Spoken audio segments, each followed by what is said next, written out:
Bonjour, je suis Rudy de Benifero. Dans cette vidéo, on va voir comment installer le menu du Pool Twin, l'appareil de dosage automatique de chlore et d'acide. Je vais aussi expliquer comment exactement faire pour bien régler le pH et le redox dans la piscine. Pour entrer dans le menu, on pousse sur le bouton au milieu et on entre dans le menu. Après avoir choisi le langage, on peut choisir le type de dosage. Normalement, pour le dosage de chlore et acide liquide, on choisit la méthode proportionnelle. Donc on va doser plus lentement quand on est près du point final. Il y a des autres modes de dosage, le dosage par temps. En cas d'électrolyse au sel, on peut choisir de faire fonctionner l'électrolyse chaque jour pendant un certain nombre d'heures. Il y a aussi un dosage électrolyse au sel contrôlé par RX. Et finalement, il y a encore le dosage continu qui peut servir dans des cas spéciaux pour des applications différentes. Quand on descend dans le menu, on peut choisir pH+, ou pH-.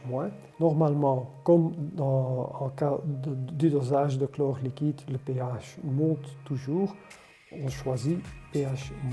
Maintenant, il y a quand même moyen de choisir pH+, si on désire. Pour faire le set point du pH, également, on choisit pH 7 point et avec la flèche en haut ou vers le bas, on peut rajuster le set point du pH. Le set point du pH, normalement, doit se trouver entre 7.2 et 7.6. Une fois que l'appareil se met en route, que nous avons mis le set point du pH, l'appareil va fonctionner et le pH va se trouver aux alentours du set point.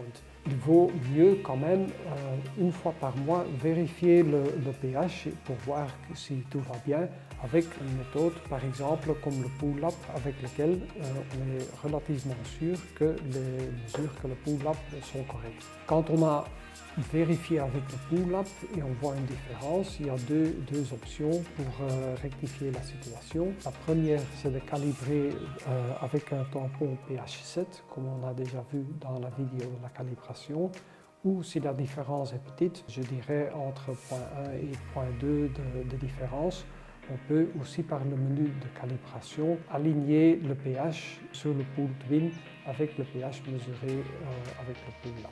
Le set point du RX, du redox, est normalement entre 700 et 750. Je vais vous expliquer plus loin comment traiter le set point du redox, mais comme avec le pH, le set point, on peut facilement le modifier avec la flèche vers le haut ou vers le bas.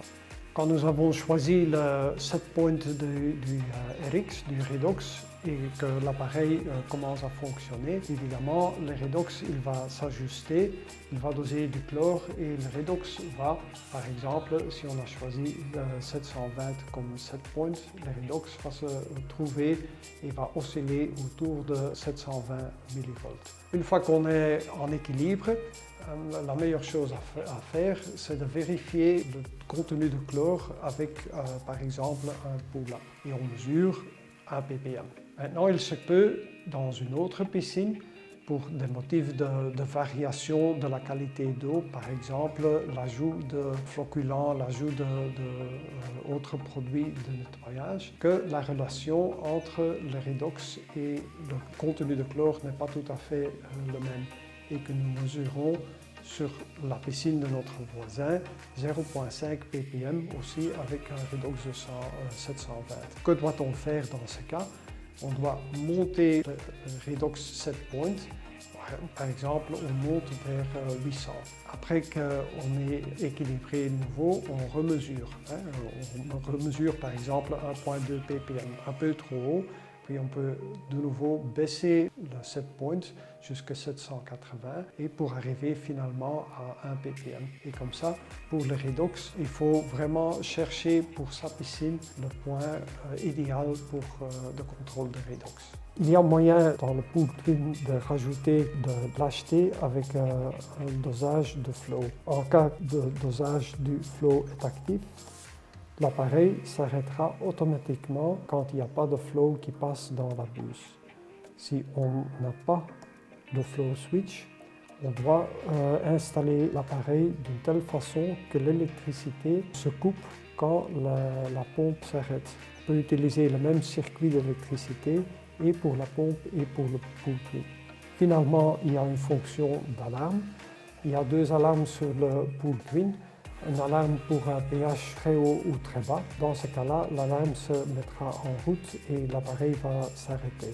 Aussi, quand le pool twin dose pendant très longtemps le même liquide, il va arrêter après 4 heures pour ne pas vider tout un bidon dans la piscine. Dans ces cas-là, il faut bien analyser la situation, voir qu'est-ce qui se passe. Est-ce que la faute est dans la sonde ou est-ce que, par exemple, le pH très haut est réel? Si le pH très haut est réel, on peut par exemple arrêter l'alarme temporairement et quand même continuer à doser de l'acide pour rectifier le pH. Et finalement, on a le bouton de retour. Quand on le pousse sur OK, on retourne dans le menu principal.